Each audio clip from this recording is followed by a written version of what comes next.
Hey guys, it's Ryan or Blue Panda, and today I'm going to be reviewing Anakin's Jedi Starfighter.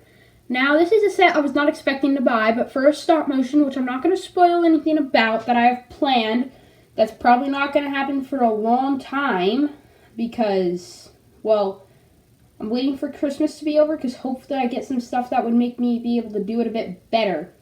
And then I'm going to start production on that stop motion, and I'm really excited to do it, but this set I figured might actually be retiring soon because of how old it is. So I figured I'd buy it because I was lucky enough to find it at a Walmart. And it's kind of hard to find, for me at least, in my common stores these days. So I decided to buy it for $16. It comes with R2-D2 and Anakin Skywalker. So a decent minifigure selection. 247 pieces. It's recommended for ages 7 to 12. And, well, let's get started. Oh, dang it. I forgot to show you the back of the box. That's pretty important. So, it just shows the play features like how the cockpit can open, stud shooters, a little landing pad, and it just shows you all the stuff. It's a decent background for the back of the box, but anyways, let's get into the review, starting with the minifigures. Starting with the minifigures, we have Anakin Skywalker, and this is a pretty good minifigure, and this is the main reason I bought the set. I need his torso and legs, which is a pretty good print, though I'm kind of annoyed because if you can see, my leg has a little white mark right next to the lightsaber hilt there. It's such a small detail that I don't even care. But a kind of bigger detail is if you look at his face, his eyes are kind of faded.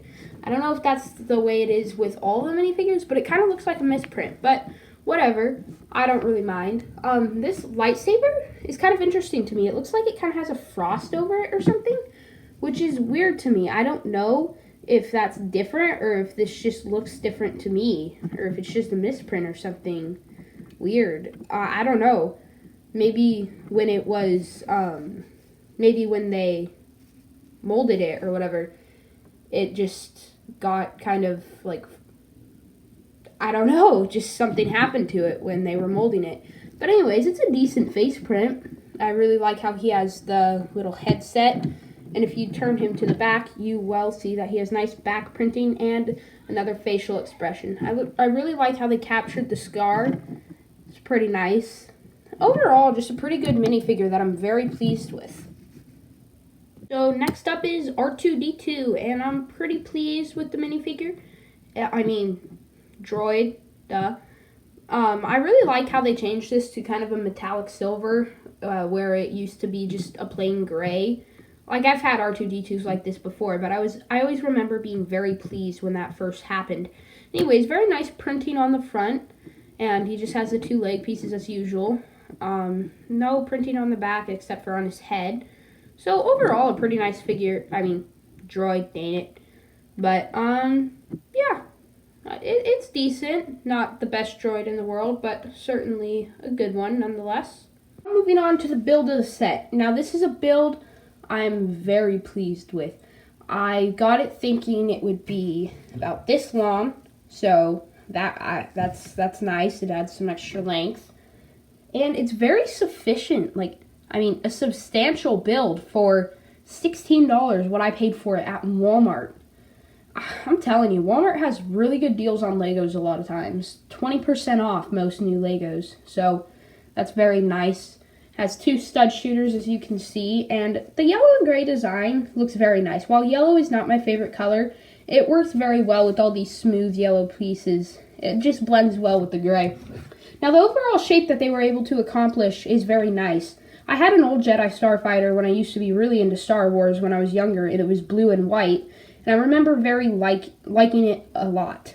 I can't speak today, apparently. But, I like how you can see, this ventilation system or whatever that is right there. And has some engines in the back. I feel like that looks very nice. Dang, what am I saying? But, I do like how symmetrical it is, except for one little detail. How it has this symbol right here. I don't know if that's a Jedi symbol or whatever, but I feel like that works. That would look weird to have on both sides. And then they did not make the wings bendable this time, which I clearly remember on my last one, which I had to tear apart, sadly, to make room in my room. But they just connected it to where it's sturdy. It can't really move. There's also only one landing gear this time, and it just has this built into it, which I'm not sure that I like quite as much as the landing gears that used to go where the engines were, but I guess it makes sense because then you can have the engines, and I do like the detail of an engine's. Not the best to view it from the underside, but you can fold this up, and for a younger audience, it's relatively swooshable, I guess, but there's not the best gripping point. I have a big hand, so I just put my finger down there, grip it with my thumb and my first two fingers over here. And that's how I hold it. It's not the best grip. Of course, there are the stud shooters, which I'm going to try to show you shooting. I hate shooting these because you almost always lose the stud. Hey, I found it! I found the stud. Super happy right now. And it does give you about 5 extra studs that you can shoot if you need to. And, oh, let me put the landing gear back up. I love these landing gears. It's like my favorite part about these types of sets. There is a little handle right there that you can put the lightsaber into, which I will show you right now.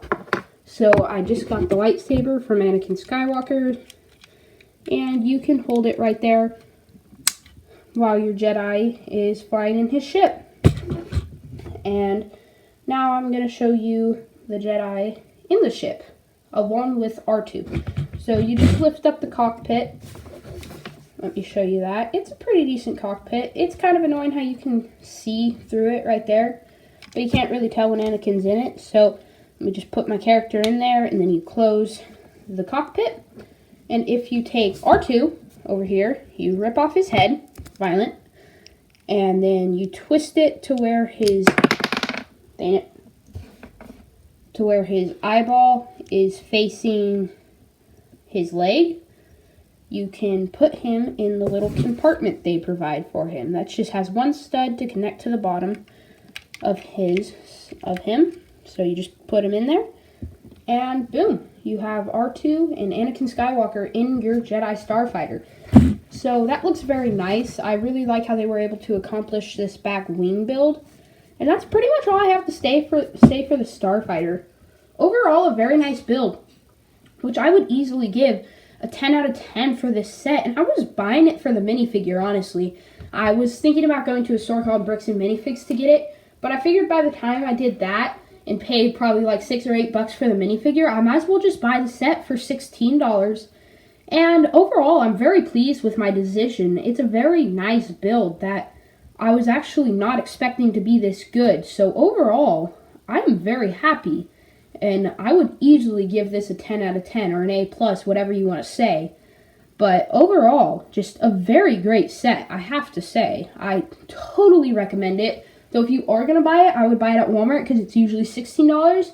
I mean, it's usually $20, but at Walmart it's $16. Well, at most Walmarts. I can't guarantee it that it would be at your Walmart. But just have to say, very great. Like, I just can't get across, like, how shocked I am about how good this build is. But anyways, that's all I have to say for the Starfighter. So if you enjoyed this video, please like and subscribe. It would help out the channel a lot. I almost just said very much again. I don't know what is with me in saying that right now. But anyways, thanks for watching, and bye.